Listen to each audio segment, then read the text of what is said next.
आज चाहिँ हामी हाम्रो खस भारतीय हितकारी सम्मेलनको त्रैवार्षिक महाधिवेशनको लागि ताराबारी शाखाद्वारा कालेबुङ जानको लागि यहाँबाट हिँडिसकेको ताराबारीबाट हाम्रो पछाडि यहाँ अरू पनि हुनुहुन्छ।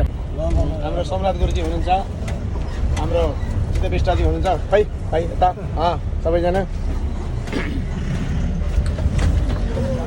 मै चाहिँ लडेर छु हेरौँ है आफ्नो अनुहार आफ्नो सबैजनाको भइहाल्छ।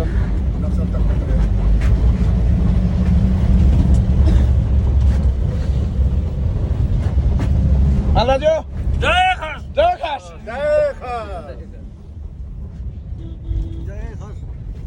जय खस जय खस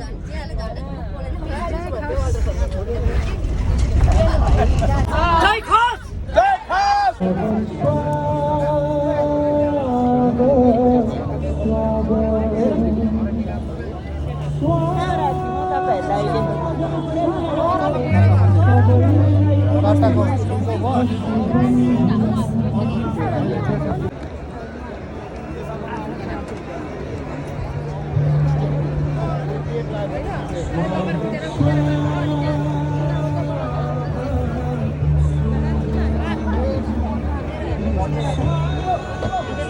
हामी माझ विशिष्ट अतिथिको रूपमा गोर्खाल्यान्ड टेरिटोरियल एडमिनिस्ट्रेसनका चिफ एक्जिक्युटिभ माननीय अनित थापा खस हामी माझ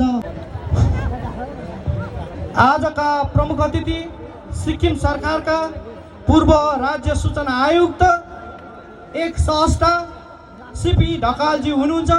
यसरी नै विशिष्ट अतिथिको रूपमा गोर्खाल्यान्ड टेरिटोरियल एडमिनिस्ट्रेसनका चिफ एक्जिक्युटिभ माननीय अनित थापाज्यू, यसरी नै गुरुजी 108 मोहनप्रिय आचार्य मङ्गलधाम कालेबुङबाट हुनुहुन्छ। यसरी नै हामी माझ लोकसभा सांसद राजु विष्टज्यूको पनि केही क्षणमा आगमन हुनेछ। खस हितकारी सम्मेलनका सदस्यगण र धेरै अति आदरणीय अति वरिष्ठ सम्मानित नागरिक खस समाजका सम्पूर्ण सदस्य यहाँ उपस्थित हुनुहुन्छ।